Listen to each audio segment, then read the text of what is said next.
할렐루야. 귀하고 복된 날 2부 예배에 오신 여러분을 주님의 이름으로 환영하고 축복합니다. 여러분 참 잘 오셨습니다. 우리 앞뒤 좌우 믿음의 가족들과 서로 축복하고 인사 나누겠습니다. 사랑합니다. 축복합니다. 참 잘 오셨습니다. 아멘. 우리 성경책 가슴에 안고 우리 믿음을 한 목소리로 선포하며 고백하겠습니다. 나는 예수님을 구주로 믿습니다. 나는 이 말씀을 믿습니다. 나는 행복합니다. 아멘. 믿음은 들음에서 나며 들음은 곧 그리스도의 말씀으로 말미암는다. 그랬습니다.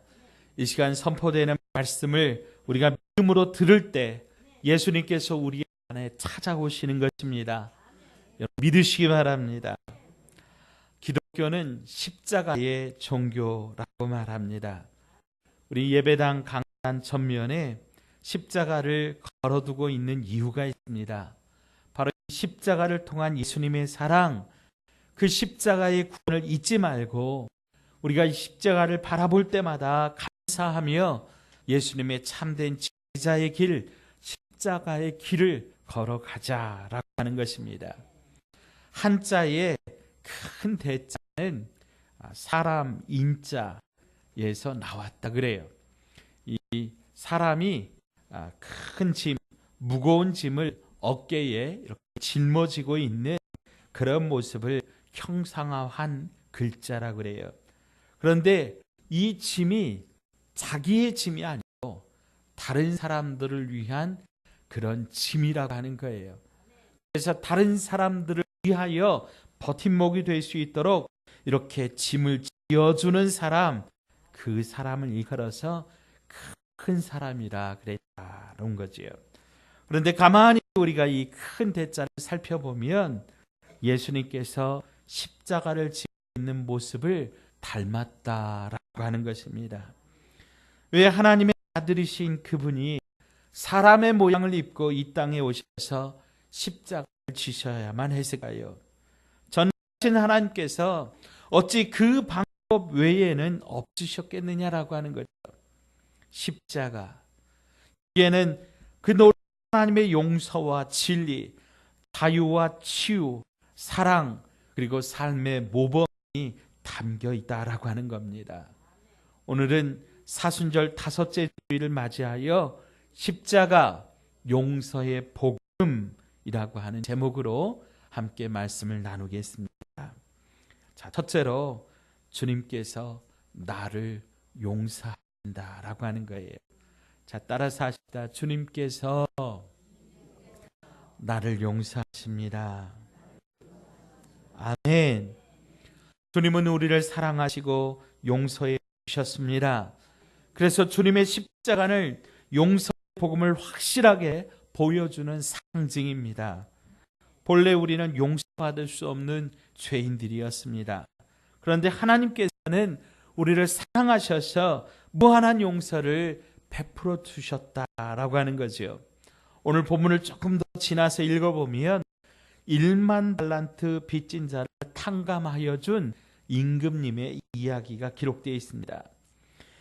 임금님에게 한 사람이 빚을 졌는데 1만 달란트의 빚이라고 하는 거예요. 한 달란트가요, 한 사람이 약 20년간 수입을 하나도 쓰지 않고 꼬박 모아야 할 만큼 큰 돈이 한 달란트라고 그래요. 그런데 이 사람이 진 돈이 무려 1만 달란트라고 하는 거지요. 그러니까 20만 년 동안 일을 해서 모아야 되는 아주 어마어마한 그런 돈인 거예요. 임금님은 그 빚진 사람에게 그 빚을 갚으라 그랬어요. 그런데 그가 가지고 있는 모든 것을 팔고 그 아내와 자녀들을 팔아서 그게 모든 것을 다 팔아서 갚아라 그래도 도저히 갚을 수 없는 그런 빚이에요. 그만큼 큰 빚이기 때문에 임금님께서 자비를 베푸셔서 너무나 커서 도저히 갚을 수 없는 그 빚을 탕감해 줬어요. 곧 갚을 필요가 없다. 이렇게 말씀하신 거예요. 그런데 예수님께서는 그냥 한 달란트 정도만 해도 될 것을 1만 달란트라고 표현하셨느냐라고 하는 거죠. 한마디로 도저히 갚을 수 없는 그런 빚이라고 하는 거예요. 우리는 우리 인생의 문제와 죄값을 스스로 해결할 수 없다라고 하는 거예요. 그런데 임금님이 탕감해 주셨으니, 없애 주셨으니, 곧 이것은 도무지 갚을 수 없는 빚을 우리 하나님께서 우리의 죄를 용서해 주신 것과 같은 그러한 일이라고 하는 것이죠. 우리는 하나님의 사랑으로 이와 같은 용서를 받은 사람들입니다. 예수님의 십자가는 바로 이 무한하신 하나님의 사랑과 용서의 복음을 우리에게 확실하게 보여주는 그런 상징입니다. 요한복음 3장 16절에 하나님이 세상을 이처럼 사랑하사 독생자를 주셨으니 이는 그를 믿는 자마다 멸망하지 않고 영생을 얻게 하여 하심이라. 아멘. 그런데 하나님께서 우리를 얼마나 사랑하셨는가?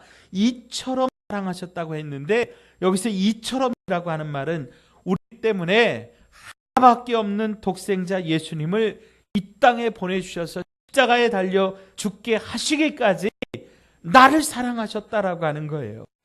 그만큼 우리를 사랑해 주셔서 우리의 죄를 용서해 주셨다라고 하는 거예요. 여러분 생각해 보세요. 우리가 다른 사람을 아무리 사랑해도 자기 생명을 내어줄 수 있습니까? 아니, 자기 사랑하는 자녀의 생명을 내어줄 수 있습니까? 요즘 우리 신문이나 매스컴을 보면 어떤 사람이 식물인간이 되어서, 불의의 사고로 식물인간이 되어서 뇌사 상태에 빠져서 그 장기를 기증하고 이제 세상을 떠날 때 막 그것들이 아름다운 선행으로 그렇게 대서특필되어서 보도되는 것들을 볼 수 있어요.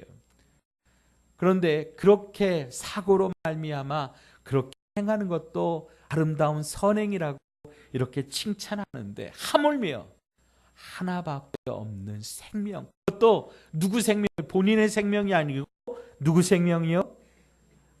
자녀의 생명, 아들의 생명. 여러분, 여러분의 아들, 여러분의 딸이 병원에서 혹시 입원해서 아파 본 적 있으신가요? 여러분 곁에서 지켜보는 부모의 마음이 어떻습니까? 차라리 내가 대신 아팠으면 하지 않겠습니까? 그렇게 눈에 넣어도 아프지 않을 자녀. 하나님은 그 하나밖에 없는 독생자 외아들 예수 그리스도를 저와 여러분을 위하여 십자가에 내어 주셨다라고 하는 거예요. 하나님이 우리를 사랑해 주시고 우리의 죄를 용서해 주시는 상징, 바로 그것이 바로 이 십자가에 나타난 용서의 복음입니다. 우리는 하나님의 용서를 받아야 살 수 있는 거예요. 누구든지 예수를 믿기만 하면 멸망하지 않도록 하나님은 우리를 사랑하여 주셨고 용서해 주셨습니다. 그래서 누구든지 나를 위해 십자가에서 죽으신 예수님을 바라보고 믿기만 하면 용서를 받는다고 오늘 성경은 말씀하고 있는 거예요. 구약 성경 민수기 21장에 보면 이스라엘 백성들이 하나님 앞에 불순종하고 원망하다가 에돔 광야에서 불뱀에 물려서 죽게 되는 그런 심판을 받게 되는 이야기가 기록되어 있습니다. 하나님께 원망하던 그들이 이제 광야에서 불뱀에 물려서 그 자리에서 막 죽어가는데 모세가 하나님 앞에 나와 중보하며 기도합니다. 하나님, 이 백성을 불쌍히 여겨 주십시오. 이 백성의 죄를 용서해 주십시오. 긍휼히 여겨 주십시오. 간절히 기도하니 하나님께서 모세의 그 기도를 들으십니다. 그리고 말씀하시기를 놋뱀을 만들어서 구리죠? 구리로 뱀의 모양을 만들어서 장대 끝에 높이 달고 이야기하는 거예요. 누구든지 그 장대 끝에 달린 놋뱀을 바라보는 자마다 살리라. 아멘. 오늘 이 말씀입니다.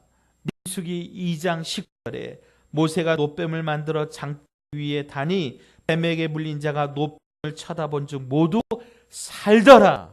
아멘. 그들이 범죄하여 불뱀 심판을 받고 죽어가고 있었지만은 장대 끝에 달린 그 놋뱀을 바라보면 다 살게 된 것처럼 오늘 우리가 죽어가는 우리가 죽을 수밖에 없는 인생인 우리가 십자가에 달려있는 우리 주 예수 그리스도를 믿음의 눈으로 바라보면 우리가 다 살게 되는 줄로 믿으시기 바랍니다. 십자가의 사랑으로 용서받고 죽어가는 모든 인생이 십자가를 통하여 살게 되는 역사, 이것이 바로 십자가에서 나타난 사랑과 용서의 복음입니다. 그러므로 사랑하는 여러분, 이 십자가에서 나타난 하나님의 무한한 사랑과 용서를 꼭 기억하시고 잊어버리면 안 됩니다. 그래서 우리는 십자가를 바라볼 때마다 무엇을 기억해야 되느냐? 하나님께서 나의 죄를 용서하셨구나. 아멘. 하나님께서 나를 사랑하셨구나. 바로 이 용서와 사랑을 기억하셔야 된다라고 하는 거죠. 자, 그러면 하나님의 무한한 사랑으로 십자가의 용서를 받은 우리는 어떻게 살아야 되느냐라고 하는 거예요. 자, 따라서 하십시오. 나도 나 자신을 용서해야 됩니다. 다시 한 번만요. 나도 나 자신을 용서해야 됩니다. 아멘. 주님께로부터 용서받은 우리는 이제 자기 자신을 우리도 용서해야 되는 거예요. 자신을 받아들이지 못하는 사람은 다른 사람을 받아들일 수가 없어요. 때문에 인간관계에 실패하게 되는 거예요. 자신을 용서하지 못하면 다른 사람도 용서할 수 없습니다. 그러면 참으로 힘든 인생을 살게 되는 겁니다. 자기 인생을 불행한 과거에 가둬두고 더 이상 나가지 못하도록 팔목을 붙잡는 거죠. 늘 마음속에 분노가 가득하고 자신은 물론 타인도 불행하게 하는 거죠. 하나님은 물론 다른 사람과의 인간관계도 할 수가 없는 거예요. 사랑받고 사랑하는 법을 모르기 때문에 쉽게 상처받고 아무것도 아닌 말에 상처를 내어주고 또 그렇게 상처를 주고받는 그런 악순환이 계속되는 거죠. 그래서 관계를 실패하고 절망 가운데 하루하루를 살아가게 되는 겁니다. 나 자신을 용서한다는 것은 자신의 과거의 상처로부터 치유가 되고 자유하게 되고 회복되는 것을 말합니다. 아직도 내 안에 해결되지 못한 감정의 찌꺼기들, 분노, 원한, 적개심, 죄책감, 열등감, 이런 것들을 다 주님 앞에서 내려놓는 것입니다. 나는 하나님께로부터 무한한 사랑, 용서를 받은 사람이며 하나님께서 나를 사랑하셨기 때문에 나 자신도 나를 존귀하게 여겨서 나를 용납해야 되고 나의 인생을 값진 인생으로 받아들여야 된다라고 하는 거예요. 그런데 우리가 어렸을 적에 혹은 다른 사람들로부터 주어진 부모님이라든가 다른 사람들로부터 들었던 그 수많은 이야기들 때문에 내 가슴에 있었던 그 상처들이 내 마음 가운데 이렇게 자리하고 있어서 그 상처가 나를 불행하게 만들고 이 상처부터 나오는 말이 다른 사람들도 불행하게 만든다라고 하는 거죠. 그러므로 사랑하는 여러분, 우리는 스스로가 자존감을 높이고 나 자신을 향해서 용서를 선포해야 됩니다. 여러분 다시 한번 따라서 하십시다. 하나님께서 나를 사랑하시고 나를 용서하셨으니 나는 사랑받아 마땅합니다. 나는 용서받아 마땅합니다. 나도 나를 사랑합니다. 나도 나를 용서합니다. 아멘. 19세기 가장 유명한 화가 중에 고흐라고 하는 화가를 아마 여러분 잘 아실 겁니다. 그는 1888년 성탄절에 자신의 왼쪽 귀를 잘라버립니다. 그리고 자신의 얼굴을 그렸는데 그것이 바로 그 유명한 자화상이라고 하는 그림입니다. 그런데 왜 고흐가 자기의 귀를 잘라버렸는가? 그와 가장 친한 선배 화가였던 고갱이라고 하는 사람과 아주 크게 다투고 난 후에 그 괴로움을 참지 못해서 그 자괴감으로 스스로 비난하고 스스로 아파하면서 그만 자기의 귀를 그렇게 잘라냈다라고 하는 거예요.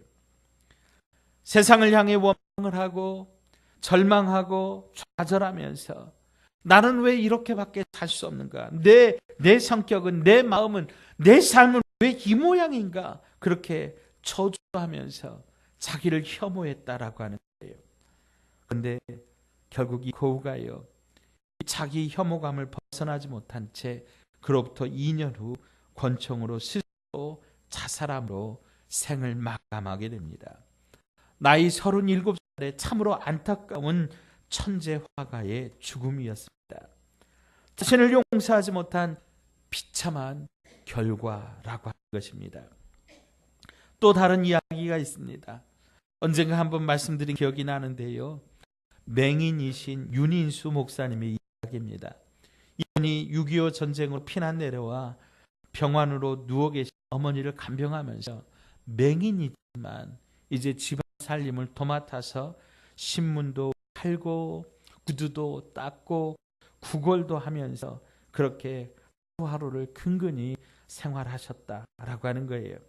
어느 날 그가 신문도 팔고 구두도 닦아서 모은 얼마간을 돈을 가지고 어머니께 갔습니다. 어머니, 오늘은 돈을 좀 많이 벌었습니다. 어머니 이것 보세요 하고 어머니께 드렸더니 어머니가 소년 인수의 등을 이렇게 두드려주면서 인수야 수고 많았다, 고생했다 그러시면서 뭐라 그러냐면 먼저 11조부터 떼자 그러는 거예요. 그렇게 이야기하니까 고생하면서 돈을 벌어온 소년 윤인수가 버럭 화를 내는 겁니다. 어머니, 11조는 무슨 놈의 11조입니까? 하나님이 우리한테 해준 게 뭐가 있습니까? 난 눈이 이렇게 멀었고 어머니는 이렇게 중풍병으로 누워있고 공산당에 쫓겨서 있는 재산도 다 빼앗기고 이렇게 피난살이하고 있는데, 그런데 하나님이 우리한테 해준 게 뭐가 있다고 11조는 무슨 놈이 11조냐고 그렇게 어머니께 대들었다라고 하는 거예요. 그랬더니 병든 어머니가 소년 인수의 손을 꼭 잡고 말합니다. 인수야, 고향 잃어버린 것도 한스럽고 집 잃어버린 것도 원통하고 건강을 잃어버린 것도 서러운데 하나님까지 잊어버리면, 믿음까지 잃어버리면 우리에게 뭐가 남겠니? 인수야, 우리는 하나님을 꼭 붙잡아야 된단다. 하나님을 잊어버리지 말아야 된단다. 그 말에 소년 인수가 그 마음속에 가졌던, 그 마음속에 맺혔던 그 모든 분노와 그 모든 상처들을 내려놓았다라고 하는 거예요. 여러분, 6.25 때 성한 사람도 얼마나 살기 힘들었습니까? 그런데 그렇게 어려운 때 맹인으로서 병든 어머니를 모시고 살았으니 소년 인수의 가슴에 얼마나 피멍이 들었겠어요. 얼마나 마음이 아팠겠어요. 그런데 하나님 앞에 그 마음을 내려놓으니까 하나님께서 그 마음을 빚어주셨다라고 하는 거예요. 그래서 훗날 신학을 공부해서 훌륭한 목회자가 되었다라고 하는 거예요. 사랑하는 여러분, 용서는 분노에게서 벗어나게 합니다. 용서하지 못하면 분노가 끊임없이 자기 자신을 얽매는 거예요. 다른 사람이 아니라 자기 자신을 제일 먼저 힘들게 하는 거예요. 성경에서 나오는 위인들은 스스로를 모두 용서했던 그런 사람들입니다. 모세도 베드로도 죄를 지었습니다. 모세는 사람을 살인하는 죄를 범했고 베드로는 주님을 배반하는 그런 죄를 범했습니다. 사도 바울도 교회를 핍박한 죄가 있었습니다. 그런데 이들 모두는 주님을 만난 후에 주님의 용서를 받았고 또한 자기의 부족함을 용서했습니다. 그리고 나서 세상으로 나아가 주의 복음을 전하는 놀라운 사명을 감당했다라고 하는 거예요. 사랑하는 여러분, 하나님께서 우리를 사랑하셔서 우리를 용서하셨음을 믿으시기 바랍니다. 그 사랑과 용서를 받으셔야 돼요. 간혹 스스로 자기 자신을 비하하는 사람들이 참 많습니다. 하나님의 무한한 사랑을 받았는데도 나는 참 미련하다. 나는 왜 이렇게 못하는가? 내 팔자는 참으로 한심하다. 내가 하는 일이 뭐 그렇지? 나는 왜 이렇게 되는 일이 없느냐? 아이고 하면서 그렇게 신세한탄하는 그런 사람들, 자신을 학대하는 사람들이 있습니다. 그런데요, 그러면 우리를 사랑하셔서 독생자 외아들 예수 그리스도를 내어주시기까지 하신 그 하나님의 크고 놀라운 사랑을 우리가 부인하게 되는 것이라고 하는 거예요. 사랑하는 여러분, 여러분은 믿으시기 바랍니다. 여러분은 우리 주 예수 그리스도의 십자가를 바꾸시고 우리 예수 그리스도의 피값으로 사신 정말로 고귀하고 아름다운 분들이라고 하는 거 여러분 기억하시기 바랍니다. 예수님을 믿는 사람뿐만이 아니라 예수님을 믿지 않는 사람들도 다 아는 우리 기독교 CCM에 아주 명곡이 하나 있어요. 그것이 무엇이냐면 당신은 사랑받기 위해 태어난 사람이라고 하는 노래예요.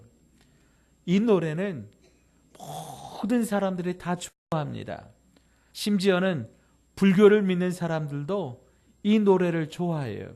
그 가사가 당신은 사랑받기 위해 태어난 사람, 당신은 사랑받기 위해 태어난 사람, 지금도 그 사랑 받고 있지요. 이렇게 지금 사랑을 받고 있다라고 하는, 사랑을 받기 위해 태어난 사람이라고 하는 그 가사 때문인 것이에요.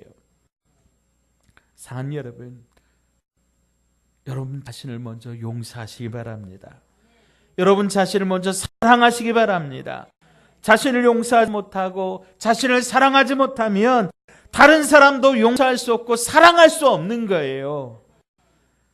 자신을 사랑할 수 있을 때 진짜로 다른 사람을 사랑할 수 있는 겁니다.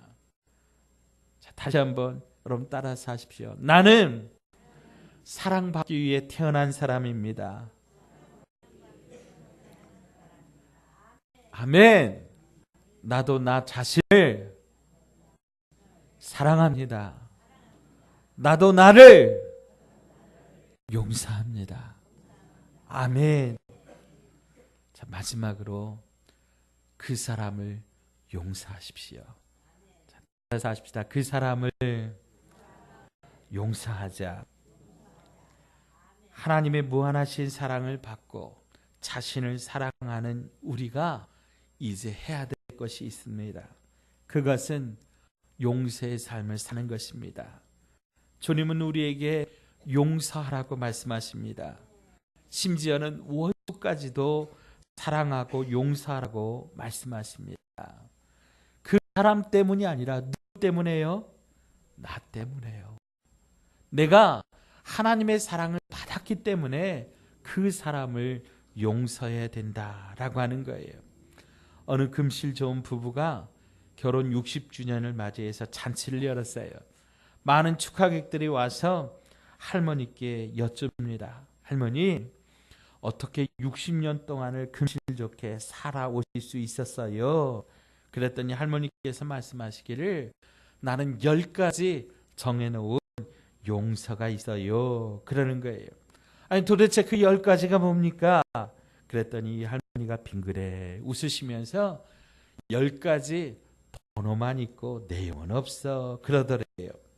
이게 무슨 말이에요? 그랬더니 만약에 신랑이 이런 잘못을 했다. 그러면 그건 1번.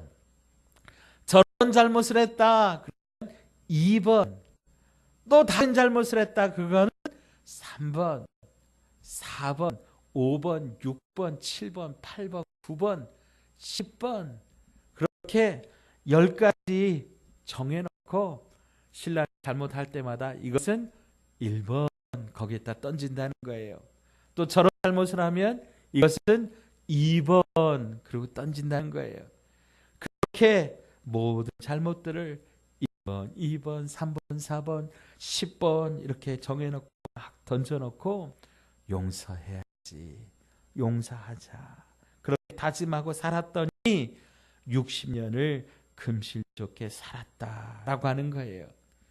사랑하는 여러분, 용서의 삶이 결국 자신을 행복하게 하고 다른 사람들, 내 곁에 있는 사람들을 행복하게 하는 것 믿으시기 바랍니다.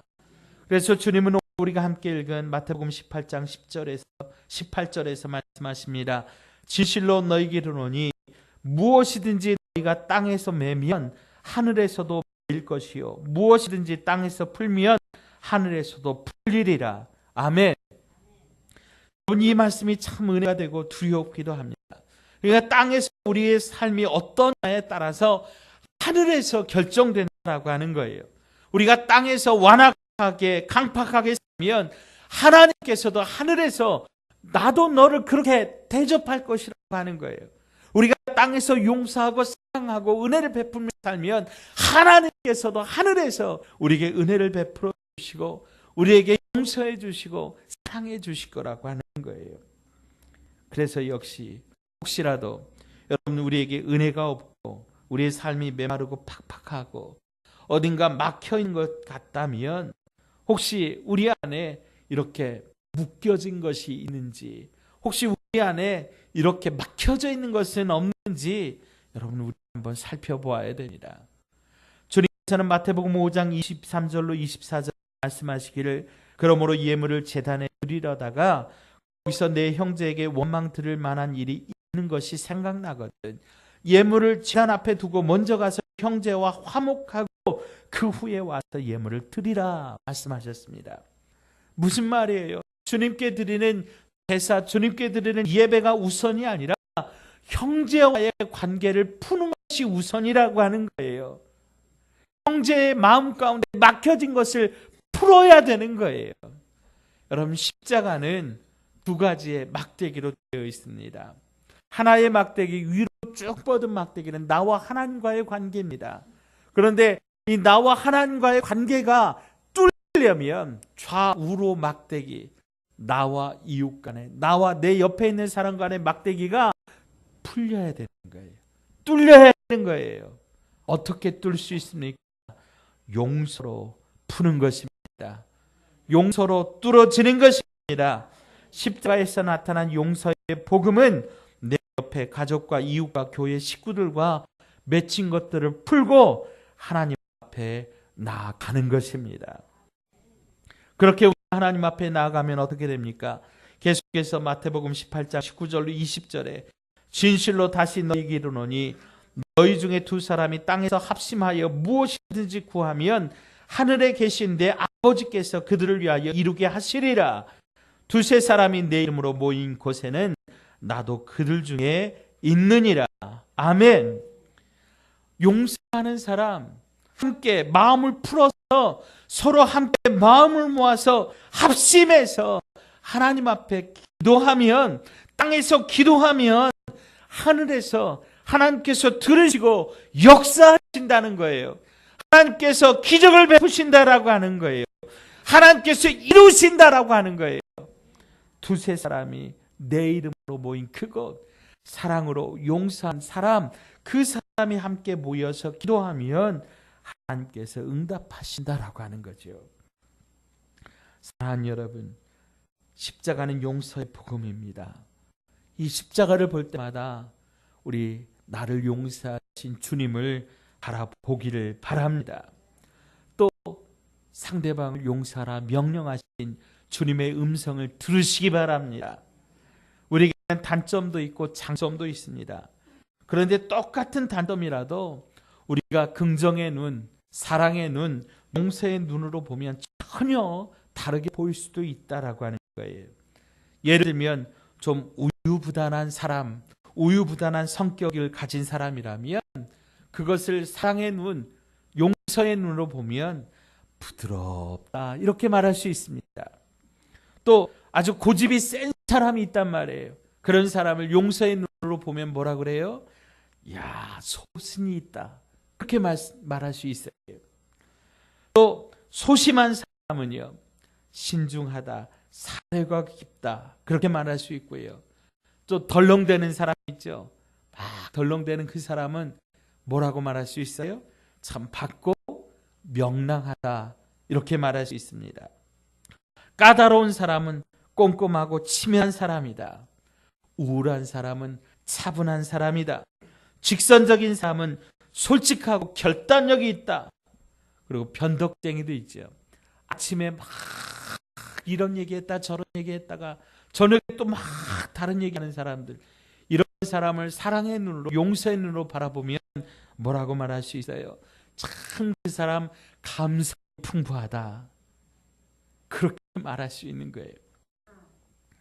잘난 척하는 사람은 아는 게 많다. 뻔뻔한 사람은 야, 그 사람 참 배짱이 두둑하다라고 말할 수 있습니다. 이처럼 단적으로 보이는 것도 용서와 사랑의 눈으로 보면 얼마든지 아름답게 바라볼 수 있는데 그걸 곱게 보면서 내 기준으로 판단하고 트집 잡으면 결국 우리의 삶이 메마르고 황폐해질 수밖에 없다고 하는 거예요. 사랑하는 여러분, 십자가는 용서입니다. 내가 이해가 되지 않더라도 용서하시기 바랍니다. 이해가 되지 않더라도 사랑하시기 바랍니다. 이해되지 않더라도 기다리시기 바랍니다. 왜냐고 물으신다면 주님께서 이해할 수 없는 우리를 그렇게 사랑하여 주셨고 용서하여 주셨고 기다려 주셨기 때문입니다. 사랑하는 여러분, 주님이 우리를 용서하셨습니다. 이제 우리도 용서하십시다. 나 자신을 용서하시고 내게 힘들게 하고 내게 아픔을 줬던 그 사람도 용서합시다. 용서는 생각이 아니에요. 실제 삶입니다. 십자가의 사랑으로 우리 무조건 용서하고 십자가의 사랑으로 사랑하고 품길 결단할 때 우리 안에 주님께서 이루신 아름다운 천국을 맛보게 될 줄로 믿습니다. 기도하겠습니다. 하나님 아버지, 주님께서 우리를 십자가 위에서 용서해 주신 것처럼 우리도 우리 자신을 용서하고 우리를 힘들게 하고 아픔을 줬던 그 사람도 용서하게 하여 주옵소서. 이해하고 사랑하고 기다려주며 주님의 십자가의 사랑, 용서의 복음을 우리가 이루게 하여 주시옵소서. 예수님의 이름으로 간절히 기도하옵나이다.